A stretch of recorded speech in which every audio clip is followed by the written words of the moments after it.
युवाओं में अपनी खास पहचान रखने वाले प्रसिद्ध पंजाबी गायक सिद्धू मूसेवाला का राजनीति में उतरना कोई नई बात नहीं है। इससे पहले भी पंजाब की राजनीतिक पार्टियां कलाकारों और खासतौर पर गायकों को राजनीति में उतारती रही हैं और ज्यादातर कलाकारों को राजनीति में सफलता भी मिली है।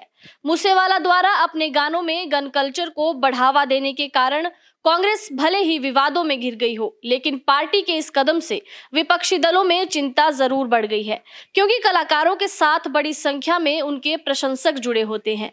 1992 से ही कांग्रेस की स्टेजों पर गाने वाले लोक गायक मोहम्मद सदीक हो या हंसराज हंस हो, कॉमेडियन गुरप्रीत घुग्गी, भगवंत मान, फिल्म अभिनेता सनी देओल आदि भी राजनीति में अच्छा मुकाम हासिल कर चुके हैं। ये लिस्ट तो बहुत लंबी है। दरअसल युवाओं को अपने खेमे में लाने के लिए राजनीतिक पार्टियां कलाकारों का सहारा लेती हैं। उनके क्रेज का जादू युवाओं पर इस कदर सिर चढ़कर बोलता है कि वो चुनाव से कुछ ही दिन पहले टिकट पाने पर भी सालों से राजनीतिक जमीन पर पांव जमाए हुए खिलाड़ियों को पलट देते हैं। ऐसे कई उदाहरण हमारे सामने हैं। इसकी शुरुआत बलवंत सिंह रामवालिया से हुई। स्टेजों पर रैलियों से पहले अपनी कविश्री के जरिए रंग बांधने वाले रामूवालिया ने अपनी कविश्री के जरिए ही राजनीति में कदम रखा और केंद्रीय मंत्री तक बने। लोक गायक मोहम्मद सदीक तो लंबे समय से ही कांग्रेस के साथ जुड़े हुए हैं। पहले 2012 में उन्होंने भदौड़ हलके से तत्कालीन मुख्यमंत्री प्रकाश सिंह बादल के प्रिंसिपल सेक्रेटरी रहे दरबारा सिंह गुरु को हराया। बाद में फरीदकोट हलके से जीत हासिल करके लोकसभा की सीढ़ियां भी चढ़ी।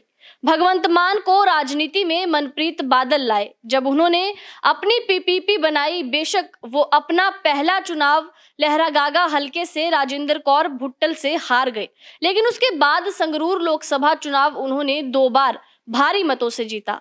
इस समय में भी वो आम आदमी पार्टी की ओर से सीएम पद की प्रबल दावेदार है।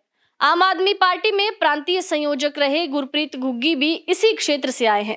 हालांकि उन्हें राजनीतिक सफलता नहीं मिली, इसलिए वो वापस अपनी दुनिया में लौट गए। सूफी गायक हंसराज हंस को शिरोमणि अकाली दल राजनीति में लाई और उन्हें जालंधर से संसदीय चुनाव भी लड़वाया गया, लेकिन वो हार गए। कुछ समय बाद उन्होंने शियत को अलविदा कहकर कांग्रेस का हाथ थाम लिया, लेकिन उनकी ये दोस्ती भी ज्यादा दिन तक चल नहीं पाई और भाजपा में शामिल हो गए। भाजपा ने उन्हें दिल्ली से संसदीय चुनाव लड़ने के लिए टिकट दिया तो उन्हें सफलता भी मिल गई। इससे पहले भी भाजपा ने गुरदासपुर से विनोद खन्ना को कांग्रेस की सुखवंश कौर भिंडर के खिलाफ उतारा था, जो लगातार लोकसभा का चुनाव जीत रही थी। विनोद खन्ना ने ये चुनाव 2 बार जीता। उसके बाद पार्टी ने 2 बार ये सीट भी गंवाई, लेकिन जब एक बार फिर फिल्मी कलाकार सनी देओल को मैदान में उतारा तो पार्टी को जीत का स्वाद दोबारा चखने को मिला। ऐसा नहीं है कि जो कलाकार यहाँ खड़े किए जाते हैं वो जीतते ही रहें। उन कलाकारों की फेहरिस्त भी काफी लंबी है जो सफलता का स्वाद नहीं चख सके। गायक बलकार सिद्धू बेशक आप में रहे या कांग्रेस में, मगर उन्हें सफलता नहीं मिली। ऐसे कलाकारों में पंजाबी कलियों के बादशाह कुलदीप मानक का नाम भी आता है, जो बठिंडा से चुनावी मैदान में उतरे। उनकी रैलियों की भीड़ देखकर लगता था कि वो अपने विरोधियों की जमानतें तक जब्त करवा देंगे, लेकिन वो खुद ही बुरी तरह से हार गए। विधायक जस्सी जसराज हो या केएस मक्खन, सतविंदर बिट्टी हो या फिर बलदीप सिंह, इन सभी को सियासत में सफलता नहीं मिली। सोनिया मान भी अकाली दल से जुड़ी हैं। इस तरह हम ये कह सकते हैं कि बहुत से कलाकार हैं जो राजनीति में अपनी रुचि दिखाते रहते हैं और कुछ को हार तो कुछ को जीत भी मिलती है। सिद्धू मूसेवाला ने अभी हाल ही में कांग्रेस पार्टी ज्वाइन की है, मगर पार्टी ज्वाइन करते ही उनकी कड़ी आलोचना हो रही है।